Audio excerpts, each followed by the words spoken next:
there are actually a lot of these. Some of these you're probably familiar with, and perhaps some of these you're not.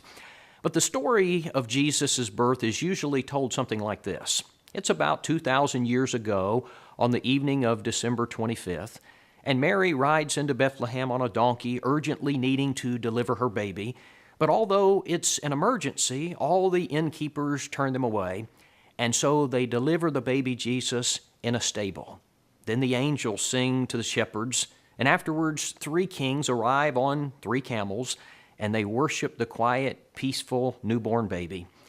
You know, the only problem with this story is it's almost entirely wrong. You see, the story of the birth of Jesus has been told and retold so many times in plays and poetry and books and movies that people have a very distorted view of the true events. Now, of course, the only accurate account of what happened is found in the Bible. And so we want to examine some of the misconceptions and see what the Bible actually has to say. And some of these details are important. Others are not so important, but the point that I want us to get is that all too often what people believe is based not on what the Bible actually says, but on what they have always been told. And so to clarify what the Bible actually says, what we need to do is look at the Bible. If you have a Bible and you'd like to follow along, go to Luke chapter 2. All right, here is the first misconception about the birth of Jesus. Number 1, the story says that Mary rode into Bethlehem on a donkey.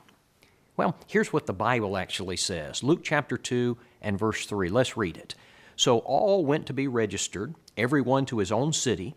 Joseph also went up from Galilee, out of the city of Nazareth, into Judea, to the city of David, which is called Bethlehem, because he was of the house and lineage of David, to be registered with Mary, his betrothed wife, who was with child.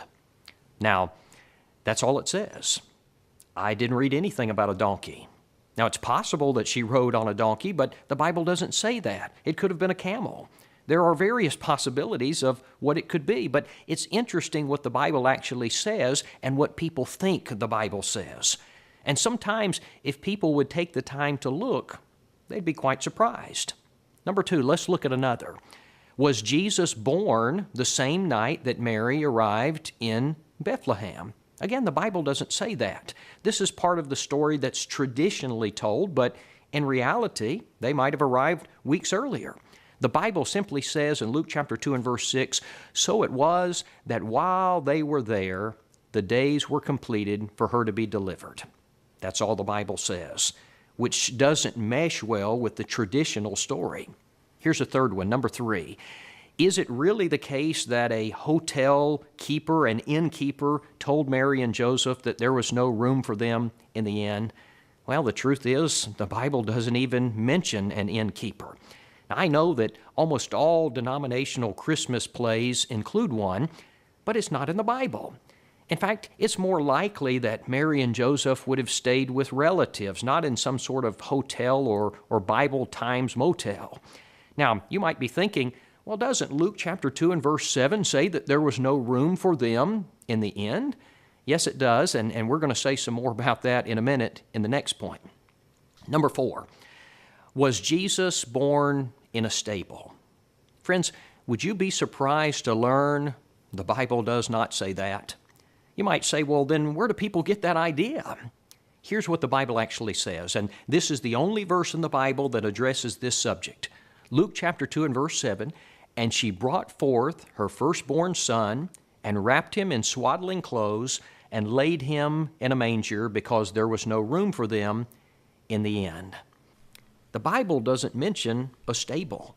It simply says that they laid him in a manger because there was no room for them in the inn. Now, the word in the original language that's translated as inn is the word kataluma. The word means a guest chamber. It can mean a lodging place or an inn. And many translators have chosen to translate it as inn. And so we have a certain picture that is painted in our minds.